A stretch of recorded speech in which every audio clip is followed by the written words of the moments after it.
Bonjour la famille, j'espère que vous allez bien. Lelo na memeli biso vidéo comment okoki komisa la test ya poison yomoko na ndaku. Surtout bande on a fait belé na Kinshasa ba okufa na ba poison retardé.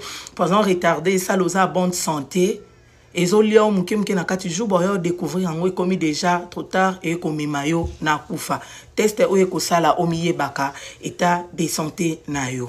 Alors yo muto la vidéo na bondeli s'il vous plaît. Ceux qui sont intéressés au te partager ou soit ou ti na stati peut-être que sauver vie en déconno sans le savoir. Un sous soit empoisonné a ebita o tomber na vidéo a meki test boé obikisi. Alors pendant ça test nous à poison aux an pose objet moko ya plastique ya clair vert so ou soit ndé na kati mulanga mayo ebike na bando selango tous les jours ou chaque semaine.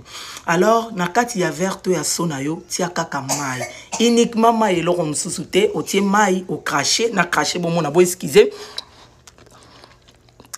au cracher na kati au tiki yango pour na 20 minutes so za empoisonné 20 minutes ezebele 2 minutes déjà remarqué so une zo kita na vitesse so yevanda likolonde yange vandité et ko kita na c donc so moni so une kiti na c oza empoisonné so que moni so une telemi likolonde yange telemi boy oza na yo à bonne santé bat ndeko na ça este basala na oya likasa en tout cas ya likasa nga na ebité na partager na yo oyo misala kango à chaque fois oye balolenge ni noza na obal sa caméra bon mon asso inangande télémina crachaki déjà avant na sel nos vidéos et sali 20 minutes yango na eko sala vidéo alors na tourner caméra bon mona voyez donc so inangé télémi likolo so empoisonné so ekita na c'est partager vidéo pour te sauver vie ande komoro nzamba ozanga te kopambola parce que je vous aime beaucoup bisous bye.